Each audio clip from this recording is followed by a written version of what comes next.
하나님 말씀은 누가복음 7장 1절에서 17절까지입니다.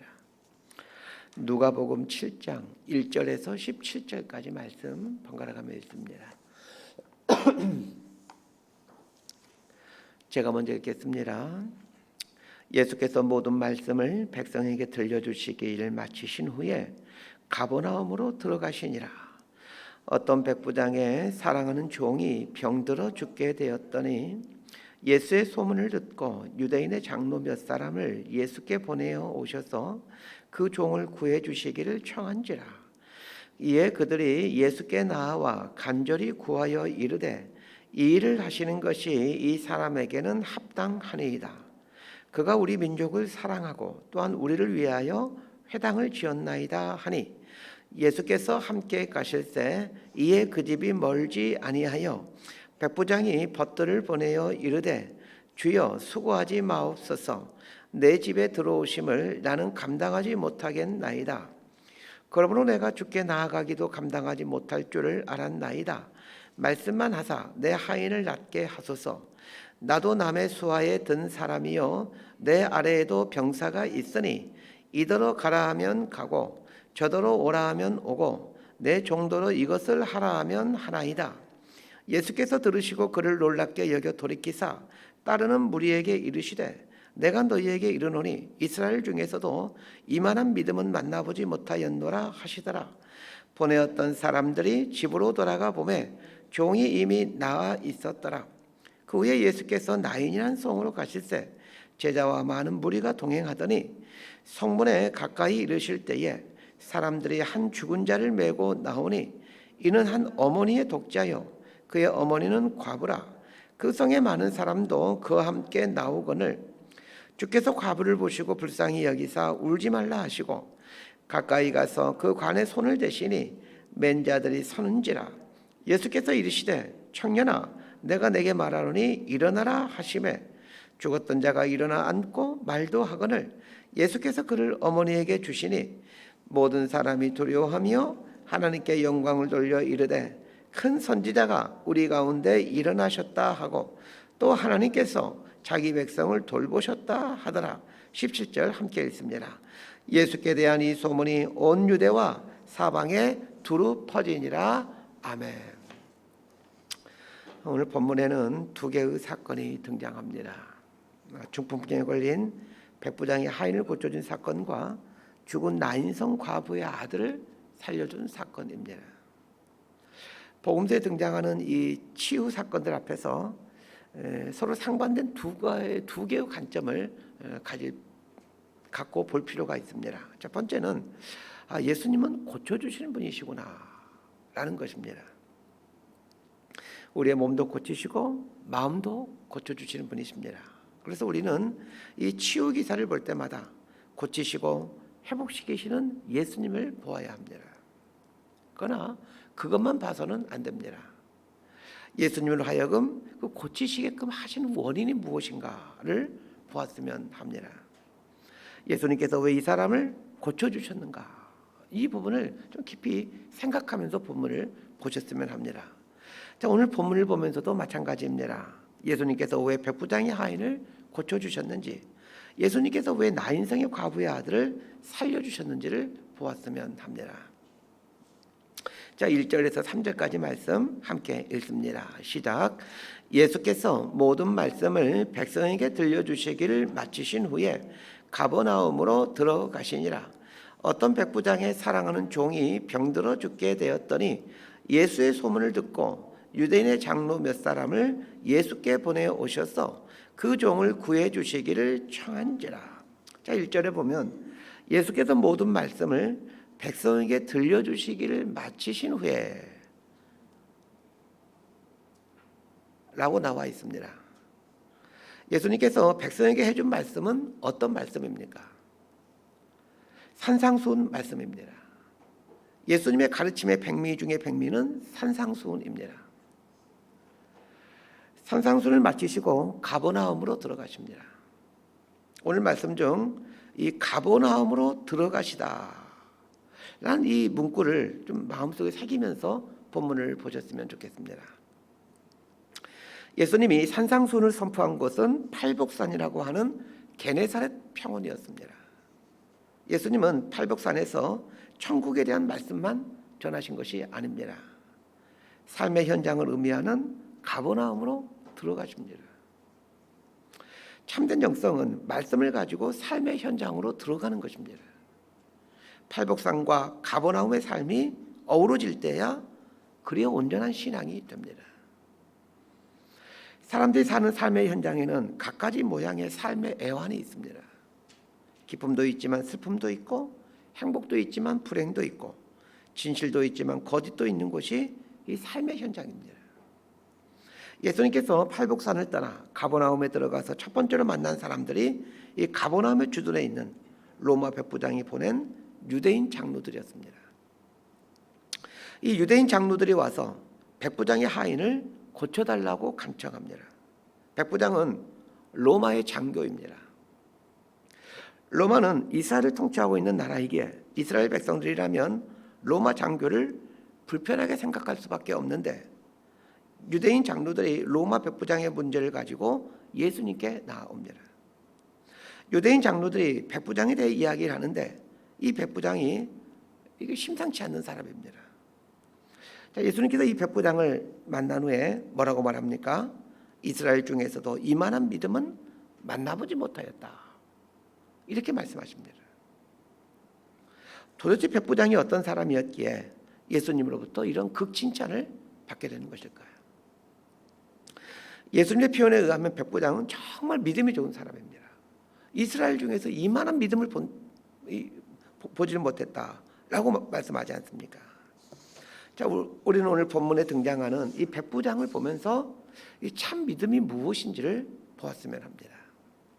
2절에 보면 어떤 백부장의 사랑하는 종이 병들어 죽게 되었더니 이렇게 나와 있습니다.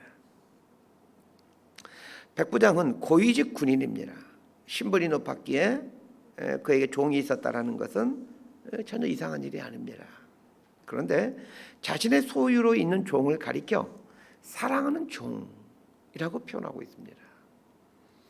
이 아끼는 종, 이런 표현은 납득이 되지만 사랑하는 종이라는 표현은 상당히 어색합니다.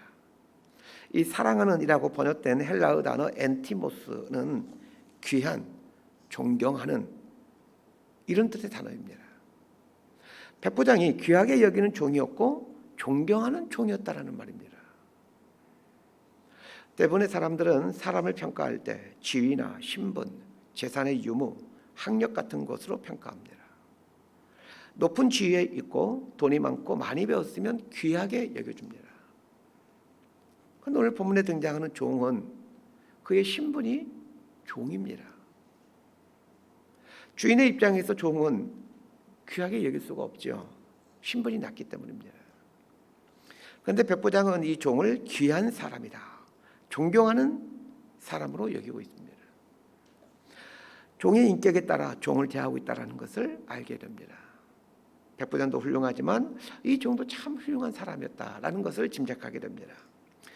백부장의 하인을 고치기 위해 백부장이 예수님께 오는 게 아니라 유대인 장로들이 예수님께 옵니다.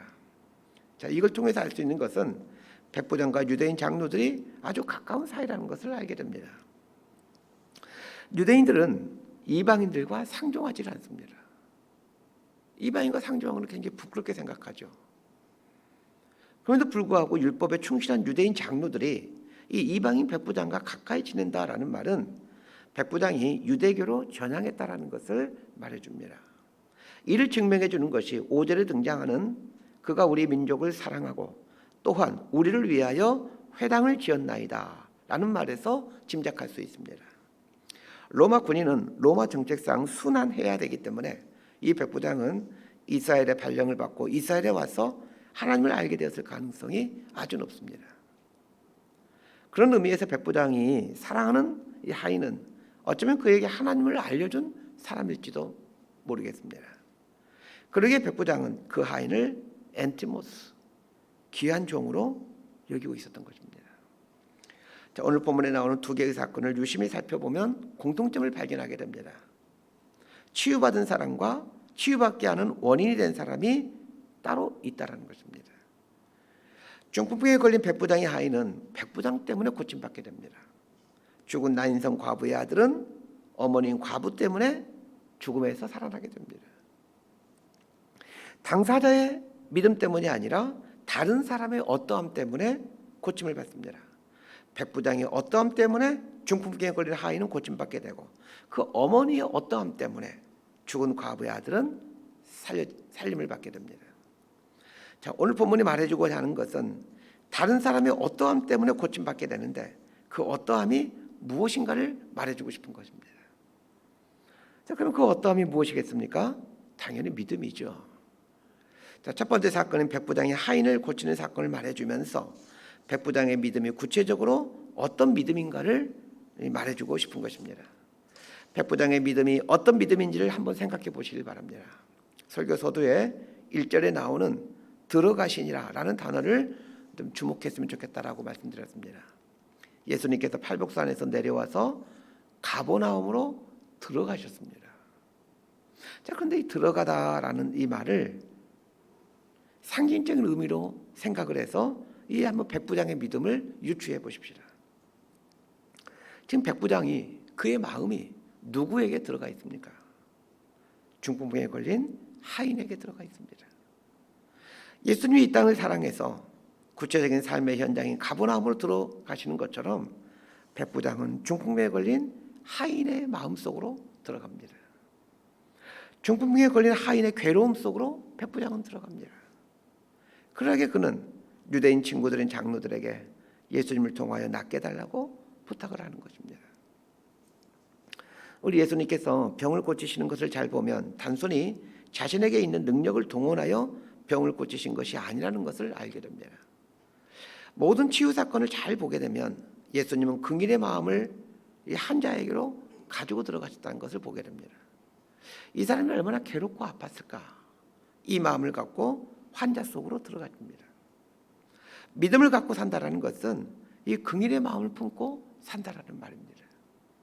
중병에 걸린 환자를 신방 가서 나을 줄로 믿습니다. 이렇게 말하는 것이 믿음이 아니라 환자의 아픔, 괴로움, 외로움, 두려움 속으로 들어가는 것입니다. 그래 환자의 아픔을 내 아픔으로, 환자의 외로움을 나의 외로움으로 만들어갈 때 그때 우리 안에 이 긍휼이라는 집이 만들어집니다.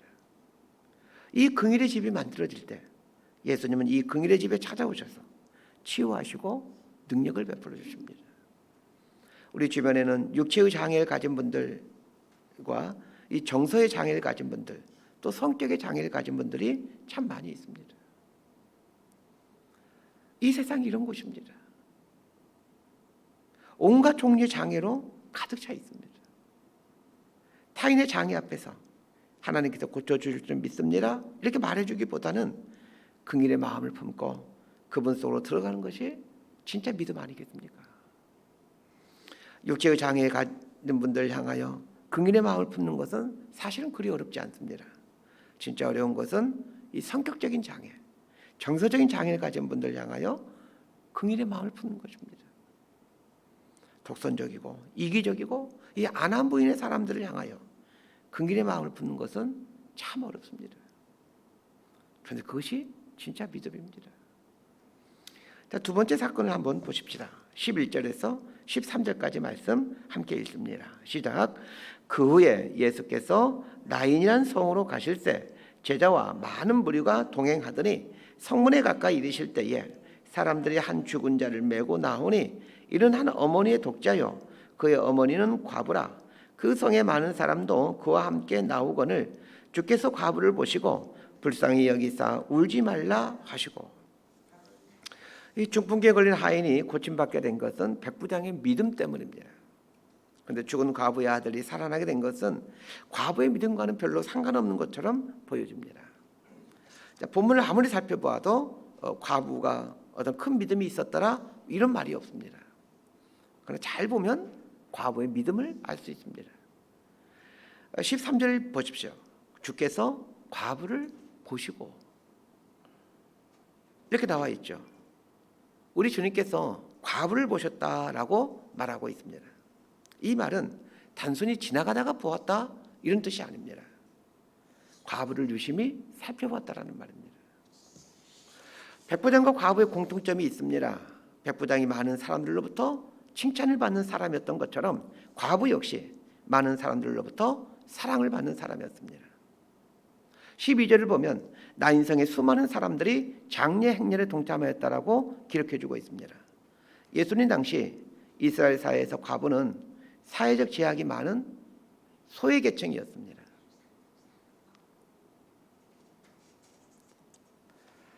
경제활동이 금지되었기에 많은 사람들과 관계를 맺고 살아가는 것이 현실적으로 불가능했습니다. 그럼에도 불구하고 이 아들의 장례식에 그토록 많은 사람들이 참여했다는 것은 과부의 삶이 어떠했는지를 말해주는 것입니다. 믿음이란 이런 것입니다. 자신의 처한 삶의 자리에서 긍휼의 마음을 품고 사람들과 더불어 살아가는 것입니다. 긍휼의 마음을 품고 사람들 속으로 들어가 살았기에 자신의 아들이 죽게 되었을 때에 수많은 사람들이 함께 동참해 이 과부의 아픔 속으로 들어오는 것입니다. 과부가 다른 사람들의 아픔 속으로 들어와 살았기에 다른 사람들 역시 과부의 아픔 속으로 들어와 사는 것입니다. 예수님께서 이것을 보셨습니다. 과부의 아픈 마음속에 우리 주님께서 긍휼의 마음을 갖고 들어오십니다. 죽은 자식을 향한 어머니의 긍휼의 마음에 예수님의 긍휼이 이입되어 생명으로 역사하는 것입니다. 말씀 정리합니다. 오늘은 이 들어가시니라라는 이 동사를 좀 깊이 묵상하고 살았으면 좋겠습니다. 긍휼의 마음을 갖고 긍휼이 필요한 누군가의 삶 속으로 들어가는 삶이 믿음의 삶이요. 이 믿음의 삶이 하나님으로 하여금 기적을 베풀게 하는 원동력이 된다, 원인이 된다라는 것을 기억했으면 합니다. 믿습니다라는 말이 하나님으로 하여금 일하게 하는 것이 아니라 긍휼의 마음이 하나님으로 하여금 일하게 하신다는 것을 꼭 기억하셨으면 합니다. 우리 주변에는 육체적, 정서적, 성격적으로 장애를 가진 분들 참 많이 있습니다. 모두가 긍휼이 필요한 사람들이죠. 그건 나 자신도 마찬가지입니다. 누군가의 긍휼을 필요로 하는 사람은 사실은 다름 아닌 우리 자신입니다. 하나님은 우리가 서로를 향하여 긍휼의 마음을 품고 살기를 원하고 계십니다.